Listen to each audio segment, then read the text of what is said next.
是我妈妈要走的前，有很多她放在心里面的话，只告诉我一个，连我姐姐都不知道哦。我妈妈要看她以前的男朋友，我妈妈以前很苦嘛，以前日本时代，国小毕业就要去跟人家洗衣服啊，带日本人的小孩嘛。那时候她就认识一个男孩子，那个男孩子对她很好，这个故事很长，她就跟我讲说，你不可以帮我去找这个人？哇，好刻骨铭心哦！哇塞，非常刻苦，我好感动哦。那一段感情，他讲的那一段感情，我告诉你，真的我都哭了。你想，他埋藏在心里面那么久，70几年呢。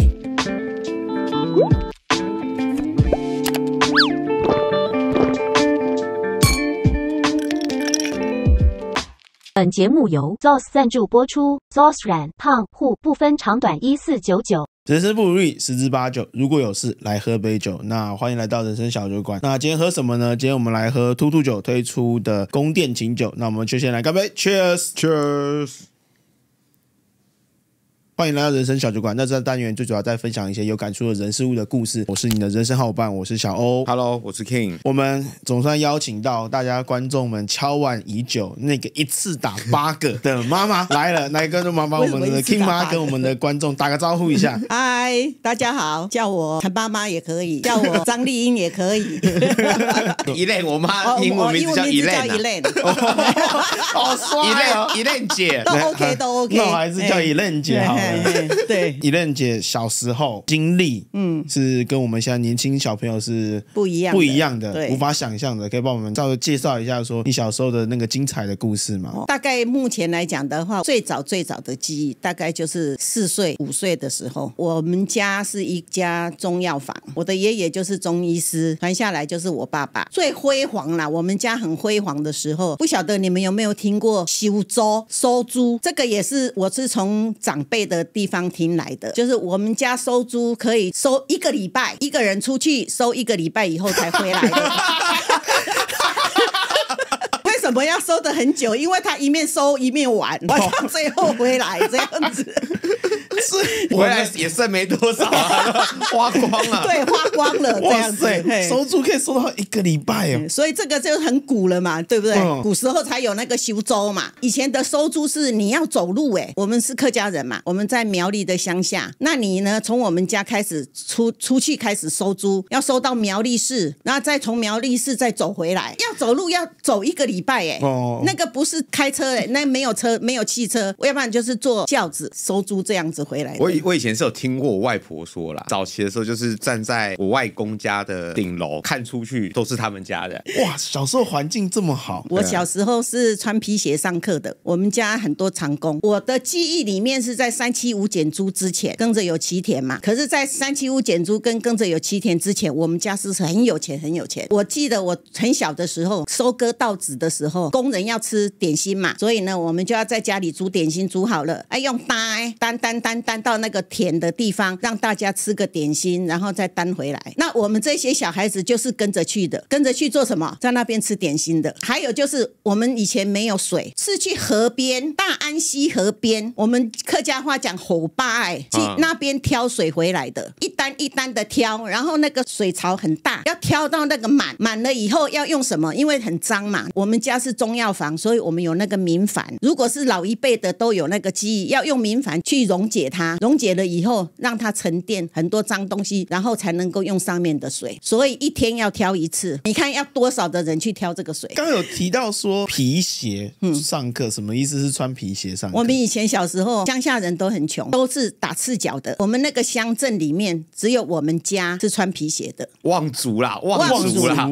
你们都想象不到我们小学我同学是这样子，鞋子披在这个肩膀上，然后呢走到校门口之前赶快穿鞋子进去学校的。而且穿的鞋子一定是大好几号，你买的第一双鞋子一定要穿到6年级毕业。那我们家的小孩子就是穿皮鞋，妈妈每年的过年的时候，我们就是带着去台中，以前有什么好姐妹啊、好兄弟啊、小朋友皮鞋店我们就是去买皮鞋，然后买好了皮鞋办了年货，然后回去乡下。然后我们是留长头发的，我们是穿洋装的。我是没带照片来哦，要不然给你看那个照片，真的就是这样哦。所以我们家是乡下地区是很有钱的。我曾经听我的姐姐啦，老一辈的姐姐啦，他们在讲是我爸爸在日本时代的时候，台湾人是没有肉可以吃，都要贡献给日本人。但是我爸爸每天都有肉可以吃，因为山上的人偷杀猪、偷宰鸡，我爸爸也知道门路，他会叫人家去买，要有钱买啊。因为我记得我小时候，我爸爸说他没有吃过肉，然后他就说他只有过年的时候，会有一个鸡腿，然后要3个兄弟大家分。你不能够想象，我们家是有天井的，我们家的那个竹竿啊，吊香肠、吊腊肉、吊鸡鸭，我们家是这样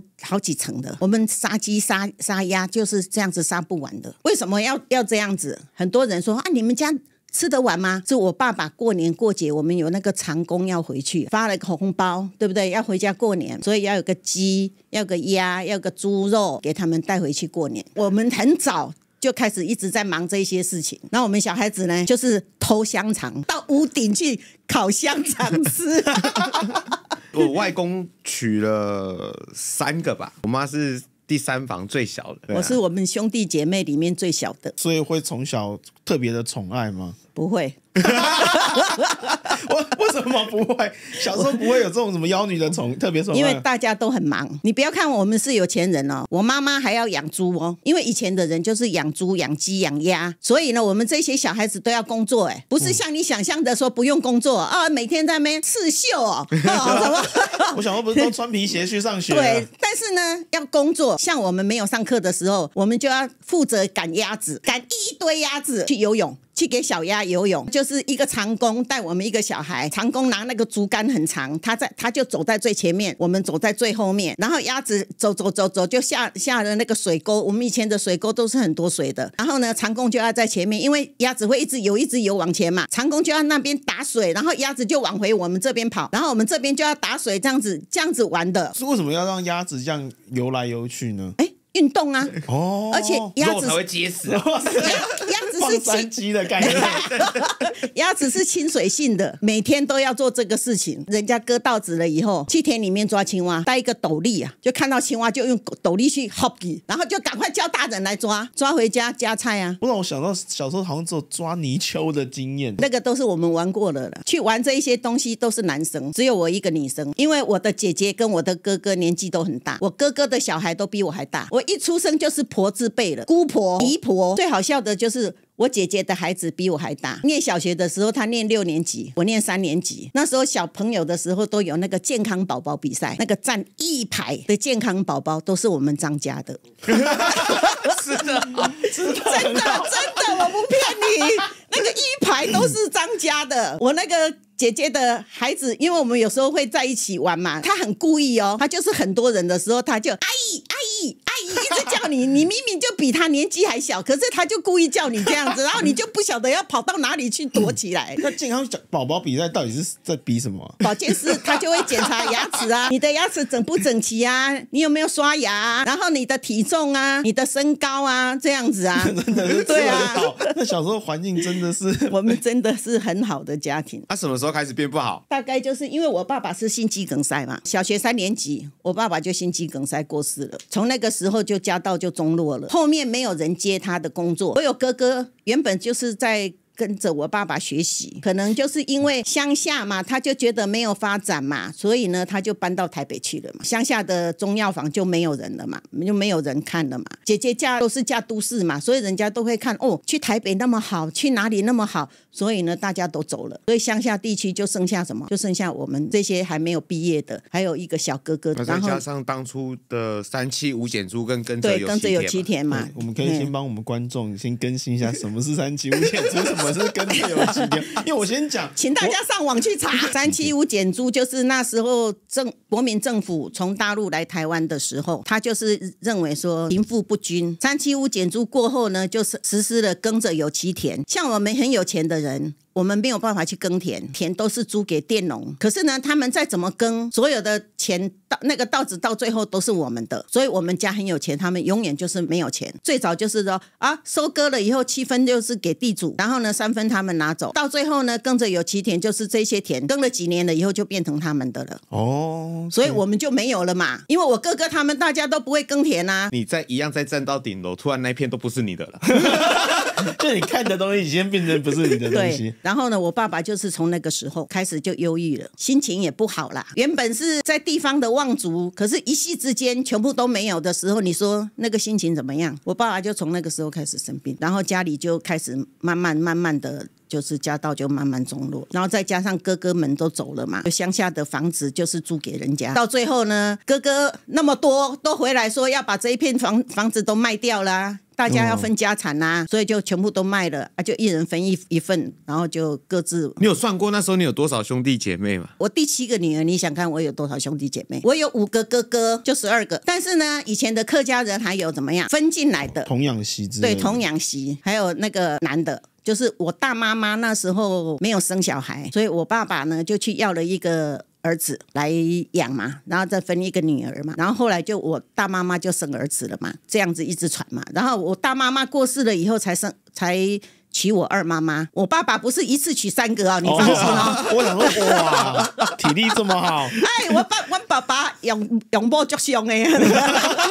大妈妈是难产死掉的，我大妈妈生一个儿子而已，没有其他的嘛，所以我爸爸就想家产那么多，没有生一些来继承的话，那怎么办？对不对？就娶了我二妈妈，那我二妈妈呢就生了儿子。然后生了女儿，我听起来啦，我二妈妈应该是大肠癌。二妈妈过世了以后，因为我二妈妈的小孩都还很小，像我哥哥那时候才3岁，所以呢，我爸爸那时候就想说要娶一个进来带那一些小孩，所以呢才娶了我妈妈。然后我妈进来了以后，非常的后悔，我妈妈很年轻啊，要当人家的后妈。然后我爸爸的大儿子都比我妈妈年纪还大了，大嫂都比我妈妈大2岁、2岁、3岁，你说呢？所以我妈妈后母难为啊！我妈妈那时候有我们的时候，就是我还有姐姐嘛，怀我姐姐的时候，我那些哥哥嫂嫂，因为年纪都比我妈妈大，他们都认为我爸爸不行，不可能我妈妈会怀孕，所以呢就讲了我妈妈很多的坏话，就是以讹传讹嘛。外面的人跑来跟我爸爸讲嘛，然后有一天我爸爸在吃饭的时候就讲，因为我们家是女人不能上桌的，然后我那些哥哥啊，那些我们家还有那个跳油啊，我爸爸就讲，你们啊要记住一件事情，男人啊到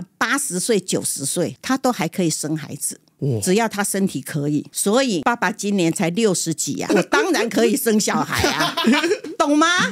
哇塞，所以我所有的哥哥都不敢讲话了。他用行动来证明了，他用行动来证明说我还可以啊。对啊，那之后嘞，外公走掉了之后，因为以前的女生是不能够分财产的，但是我们有分，因为什么？我的哥哥姐姐都成年了，都结婚了。而且他们都有小孩了，只剩下我小学而已。然后我上去的姐姐才念初中。那我妈妈讲的意思是说，你们都是成年的，你们都会赚钱的，剩下这2个，我跟我姐姐2个都不会赚钱，你不分给他们，那你叫我一个女人家，我要怎么养这2个？那你们是不是应该来养？那到最后那个房子要卖很久。一直讲不下来，就是我那些哥哥坚持一定不能分后来是请我们家的，应该是我伯父的孩子，以前是当那个苗栗县的县长，做一个公道的那个协调会。所以呢，我跟我姐姐跟我妈妈都跟男孩子一样分那么多，我其他的姐姐就意思拿了2万块，所以我们就拿了这一笔钱到台中去买房子嘛。对你来说，你一个国小，你觉得心境上会有什么样的转变？因为毕竟你说以前是很富裕的生活嘛。我的个性比较随和啦，反正你们大人怎么样跟我都没关系。我妈妈也不要让我们参与在这个里面，有什么事情她就是自己出面去跟哥哥他们做一个协调。爸爸在的时候，我们家没有人吵过架。我妈妈跟我爸爸是从来不吵架的。我爸爸有什么事就是慢慢的讲，跟我们也是一样，是讲道理。从小没有给爸爸打过，也没有给爸爸骂过，被打都是被妈妈打。像我又不喜欢女孩子玩的东西，跟男生就去抓青蛙，小溪里面去抓鱼啊，去蒙拉啊，玩这种东西。我从小就个性就比较男孩子，看这些大人的事情的时候，我就会觉得我就是很中立。我从小很可爱，我就这样脸圆圆的，眼睛大大的。我哥哥姐姐最疼我，去到哪里都会带我去，尤其是我哥哥他们要去约会啊，不能够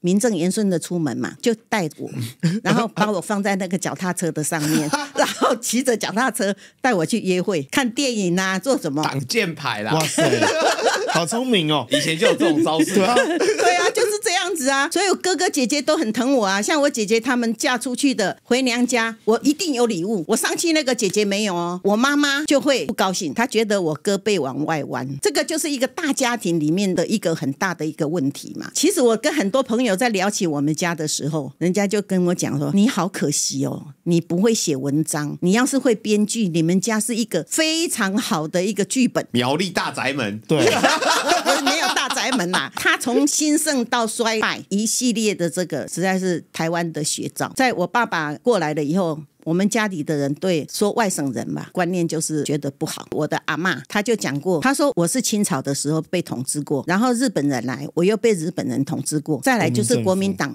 来的时候，我被国民党统治。她说如果这个3个让我选择的话，我宁愿让日本人管，我都不要让国民党管，因为他弟弟是228的受难者，被枪杀在罗东市场的旁边。我爷爷的时候也是，因为我们家在那个新竹有一个山，他就说以前不止一座山，还有田，但后来就是因为跟着有齐田，才就是把地都给割出去，都什么都没有，就是变得很穷这样子。没有因为这样子而讨厌那个国民党哦，他也是国民党的党员。是因为以前所有这个历史你们都不知道，像我们以前念书一定要加入国民党啊，当兵也要加入国民党、哦，当兵要加入国民党才行。尤其是你们家如果要当公务人员，一定要国民党党员。哦，那就跟现在中国大陆一样、啊，所以我们都是国民党党员啊。我妈也是啊。对啊，我也是国民党党员啊。我还有党政的呢。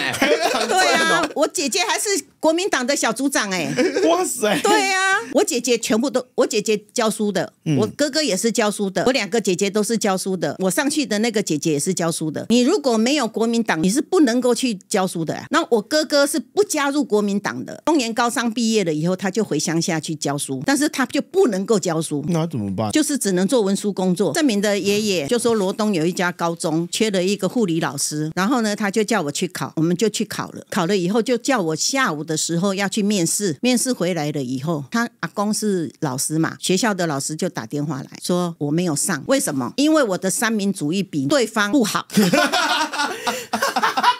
这怎么评分护理老师要看三民主义的，可能呢我的护理是150分，我的三民主义只有100分，那他呢可能就倒反了，他的三民主义是150分，护理是100分，那他中。所以我就讲了一句话嘛，我就跟他公公讲，我说下一次不要再叫我来考这种，我不是去教三民主义的，教护理的，我干嘛要去考三民主义？大时代就是这样啊，对啊，都是以前经历过的事情。现在很多人就说那个都是骗人的，怎么样？像我是国民党党员，国民党已经把我遗忘多久了？我是那个被遗忘的国民党党员，所以还有缴费吗？没有啦，学校毕业了以后就不缴了。所以我们现在就不是国民党党员啦。小你可能不知道，我妈以前是学霸，我超会考试的，因为我那时候是念初中嘛，念了以后要考高中，那时候家里就没有钱嘛，所以我妈就说你不要考高中，她说你考高中我也没有钱可以让你念，你干脆去考五专。我就说好啊，就去考五专啊。她说你去学一个什么东西也好，台中只有台中商业专科学校就是打算盘的，偏偏呢我就不喜欢那个东西，我就喜欢念医的东西，可能我的 DNA 里面有这个东西吧。对不对？喜欢看人生病，因为我以前就是我爸爸抱着我坐在那个椅子上啊，病人来的时候他把脉啊，我就坐在那边看啊，这样子，我是这样子长大的小孩啊，我就觉得说，可是那时候五专没有什么科系嘛，就只有一个护理是女生念的 ，X 光科啦，什么检验科啦，我不喜欢念检验科，因为要摸大便要摸小便，我绝对不要嘛。可是没想到念护理也是要摸这些东西。还是逃不掉啦。跑不掉啦。考试的时候，我的成绩可以上台中商业专科学校，可是呢，我就偏偏去填了一个志愿，就是护理科系。可是护理科系是私立学校，要很多钱来念了。那我就跟我妈说，我宁愿去打工，我寒假暑假去打工。台中以前有远东百货公司，学生的制服部去卖学生服，暑假去做2个月，寒假去做1个月，然后念到2年级，我妈妈说没钱了，不要念了。我跟我妈说，你现在投资我，我以后给你的会更多。这真的是学霸才会讲的东西。所以我妈说好，那就是我妈做手工啊，那一些家里像我们念书回家，晚上要做手工啊，做到差不多12点多1点多才去睡觉，然后第二天6点多起来又要去学校了。以前的家庭及工厂就是这样来的。但我觉得这是蛮秋的，就是你考上第1志愿，但是很秋，跟妈妈说我想去考私立学校，这也是很厉害的一件事情啊。而且我考试哦，我可以不怎么念书哦，我就可以考得很好。念护理的时候哦，我所有的老师都很喜欢我，然后呢，我又是那个最不听话的小孩。我妇产科老师啊，我永远考不到100分，我永远都是98，他连一个错字他都给我扣1分。是故意的吗？故意的啊。所以呢，怎么办？毕业了业就是去走妇产科。我现在听到你这个言行哦，我已经不会害怕了。为什么？因为我听你的故事，就看到我隔壁一模一样的经历啊，不是吗？他也是学霸。对啊，以前所有的老师对我一点招都没有啊，各种办法他就觉得我不乖啊。我还曾经被老师抓过，就是考卷写完了，就我在下面看 A 书，被抓到。可是他就没办法，因为为什么？你还是考得很好啊。他念书其实是我教出来的，我教他念历史、念地理，他就念得很好啊。就是我们可以那种，就是书看书盖起来，直接画地图。那你后来护理科毕业了嘞？我护理科毕业了以后，我就开始去医院服务啊，就去外科啊。去妇产科啊。这有个很屌的我妈不是说她那时候想念护理科当护士吗？那你知道为什么她后来没当吗？因为第一份工作是在外科医院。你知道我第一次拿到那个薪水的时候是1300块，1个月的薪水也1300块。那时候是民国62年，1300块是很少的，每天要工作8个小时嘛，就觉得说自己这样子很不值得啊，就想说啊，那就不要了，就走妇产科。妇产科就薪水比较多啦。可是呢，后来就是想说还要上大小夜班，那我的个性又不适合这样关在小里小气的地方，所以呢，我就开始去那个公共卫生。以前的中心新村，我那时候是领联合国的薪水。哇塞，这么久，那时候还没断交，那时候还没断交，断交了，断交了，但是还有一笔联合国的钱在台湾，然后是联合国帮助台湾去做公共卫生，就是我们要下乡到处去教人家怎么样节育啊，去结扎啊，你要怎么吃避孕药啊，要怎么用保险套啊，这样子。然后呢，要去看你的环境，有的家里小孩子长到大连一根牙刷都没有啊，所以我们就要去教他们怎么样用牙刷啊，这个都是属于公共卫生的方式嘛。我们还有住的地方是我们睡在上面，猪在下面，现在的万峦猪脚的地方。平通。听妈讲了一个很秋的一件事情，她觉得薪水少。对啊，薪水少啊，我的价值只有1300块吗？我刚刚听到感觉是年轻人在跟我讲话。所以我后来换到公共卫生的时候就领了2-3千块啦。然后呢，我开始就做那个流浪的生活，每个乡镇下乡1个月，下乡1个月，所以我全省台湾全省都跑遍了，因为要去改善那个乡下的那个生活。但是呢，在这个里面呢，有苦也有甜呐。甜的就是以前的人很穷啊，没有办法到处去玩啊，那我们就可以到处去玩啊。礼拜天不上班，我们就脚踏车骑着到处去玩啊。所以那个时候就已经有环岛的经验了，而且我们是去到那边就要住在那边1个月，做完了以后，卫生局的人要来开会，要跟里长、村长做一个最后的那个结业典礼，颁奖给我们。然后呢，我们要颁奖给改善你环境最好的人。结束了以后，就是棉被什么带着，又要到另外一个乡镇。但是我们也遇到很多很好的人呐，像我们就遇到一个村长，他很好，他盖得很漂亮的房子，他让我们住。他很爱喝酒，他喝完了酒了以后，就在买了一堆水果在马路上发。就过路的人就发水果，就发水果。我觉得台湾有一个断层啊，我觉得断层应该就到我跟 King 的这个年代。小时候我记得还有那个巴士站，还有一个巴士中心，然后那时候会卖一些小东西，对，什么吉亚币1支1块钱之类的。就那时候是有车长小姐，那时候还有印象。现在叫做转运站了。现在就是转运站。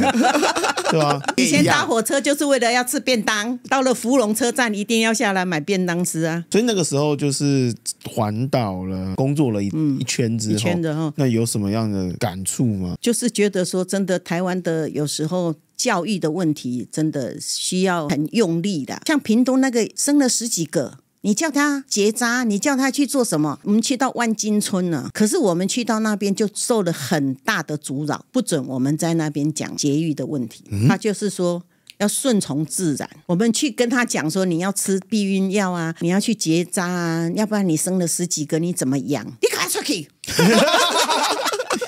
新护工，你们这些都是恶魔，就这样子啊。但是就是觉得很可怜呐、爸爸一个人要去做工，要养那么多小孩，但是就是在这里面的苦中作乐啦。因为我可能就是从小就比较会讲话，而且我比较有领导的能力，因为我从小就是班长，班长就是一定要发号施令嘛。从小呢，我也练得很会演讲，所以我那时候在卫生处的时候，几乎就是下乡，每次要做 presentation 的时候，都是我上台，然后我也是被骂最多的，被轰下台最多的，教人家用保险套，这个是笑话，可是是实际的，用一个大拇指嘛，然后呢就把保险套套上去，教他怎么套嘛。我们都没有结婚嘛，那会不会他们之后都只套大拇指？哎，对。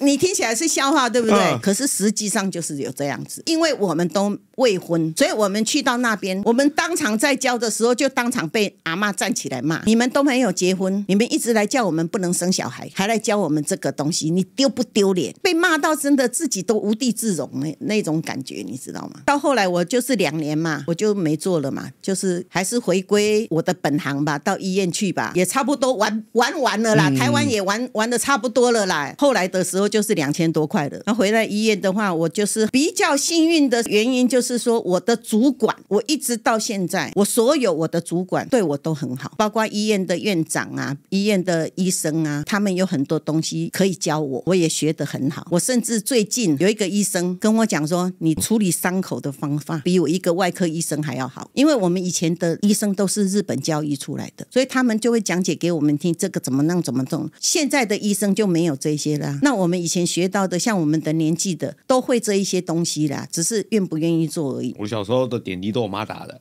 真的啊，他们的点滴都是我打的啊。是因为你被打到要打点滴吗？很少看医生啊，都是我自己弄啊。小时候根本不用去医看医院啊生的。我们家到现在也是不用去医院的啊。有什么事就打，哎妈，肚子痛怎么办？我觉得应该真的有差，因为我刚刚听到是60几岁还在念书。我现在也还在念书啊。对啊，可以跟大家讲一下你现在几岁吗？73， 72啊，72，我妈现在72，还要考试还要考什么？我们是护理人员，我们每一年都要20个学分，执照才能够继续的使用下去。那我每年都要念20个学分的功课，考不过还要再念啊，那一直念到你通过为止啊。后来怎么会想结婚？为什么会想结婚？应该是想得开想不开啊。想不开。我学校毕业就22岁了嘛，我同学就很多都结婚的，差不多都是在学校就开始认识男朋友，毕了业就结婚的，很多都是嫁给医生嘛。以前我们在实习的时候就很多那个实习医生嘛，其实我们都很好啦，只是在我来讲的话，我可能玩心比较重，从来都不会去想到要恋爱这2个字，还有就是一个家庭因素，背负着家庭的经济，所以我就是一直想我要赚钱，要改善家里的生活。妈妈年纪大了嘛，那你供我读书读那么久，薪水右手进来左手就出去，我身上是从来没有留过1毛钱的。要做什么，然后妈我要做什么，多少钱就拿多少钱。所以就是那时候的经济压力也很大啦，所以就是一直想说啊，要赚钱要赚钱要赚钱。那当然就是你领的1300块，你就觉得这1300块我念书念得要死才值得个1300块，那你当然要往高的地方跑啊。然后同学有的人去上班的，人家都领1600、1700了，那我还在领1300，那多不值得。同样我念书出来，我又不会比你差，你们可能呢比较有运气去到那个薪水比较高的地方，那我是不行啊，因为我的老师就把我指定要去那个地方上班啊，功课好的都被老师指定要去那个地方上班，去那边上班完蛋了，薪水就是低啊。那个老师没有指定的自己去跑的，反而薪水比我们高。哇塞！后来呢，就是年纪也大了嘛，25、26岁了嘛，家里的人也急啦。你同学都当妈妈了，你还在这边晃，妈妈就开始看有没有好对象啊。我就跟他讲一句，人家好对象都被选走了，我能选什么？所以那时候就认识啊。可是呢，都是外省人。我的个性就很大拉拉嘛，我喜欢玩嘛。那时候在台中，因为很多眷村，清泉岗嘛，清泉岗，以前到晚就跑去清泉岗跳舞，都是认识那些军人啊，要不然就是外省人啊。我妈那种观念就认为外省人不好嘛，那你就是要嫁给台湾人，那就认识正明的爸爸嘛，那就台湾人嘛。所以只因为这个关系哦。那个时候是有一点赌气嫁出去的啦，因为喜欢的我妈都说不行。那你现在认识一个台湾人，我就跟我妈说，那你认识这个台湾人，你再说不好，那我也没办法啦。然后好吧，就这样子嫁了吧。有一点也是想逃离那个家了啦。你说我是不是最被家里人疼爱的？我可以跟你讲哈，我妈妈要过世前最后悔的一句话就是说，她从小不疼我。那时候她在交代后事的时候，都交代好了以后，她就讲了一句话，她说这一辈子没有想到她最后还是要我照顾，说我从小她就是最不疼我。然后我舅舅就讲了一句话，他说你现在才知道你最不疼的就是这一个，结果呢到最后就是他照顾你5、6年都是他在照顾你，那你还说他最不好。当下我都放下了啦，以前我就不在意了，我更何况到妈妈最后的时候，所以我就跟我舅舅讲不要再讲这一些事情了。我很欣慰的一件事啊，是我妈妈要走的前有很多她放在心里面的话只告诉我一个，连我姐姐都不知道哦。我妈妈要看她以前的男朋友，我妈妈以前很苦嘛，以前日本时代国小毕业就要去跟人家洗衣服啊，带日本人的小孩嘛。那时候他就认识一个男孩子，那个男孩子对他很好，这个故事很长，他就跟我讲说你不可以帮我去找这个人。我也真的去找了那个男的啊，可是那个男的已经过世了，就在我外婆家的附近。那时候我妈都80几岁了嘛。哇，好刻骨铭心哦！哇塞，非常刻苦，我好感动哦。那一段感情，他讲的那一段感情，我告诉你，真的我都哭了。你想他埋藏在心里面那么久，70几年呢。我后来就回来的时候，我就是告诉我爸妈，我说我有去找，可是那个对方已经过世10几年了。因为我们搬到台中以后，就很少再回去乡下了嘛。以前我知道，我就是一直觉得我很怀疑一件事情。以前我妈妈带我们回娘家，就是要从那个男的门前过，那个男的在开一个皮鞋店，可是他每一次都站在门口跟我妈妈点头。我们小时候就会觉得说，会想说，这个人怎么会跟我妈妈点头？原来这一段那么刻骨铭心的爱情，你看长了70几年。哇塞，谜底总算解开了。千万不要藏啊！你有什么赶快去找啊！可你想找人都40几年了，对啊，想找那清泉岗的帅哥啊，那个空军的那个，有在遇到过啊，有在遇到过啊，但是大家就是点个头啊，就结婚了嘛。结婚的时候才发觉到我不适合婚姻呢，真的。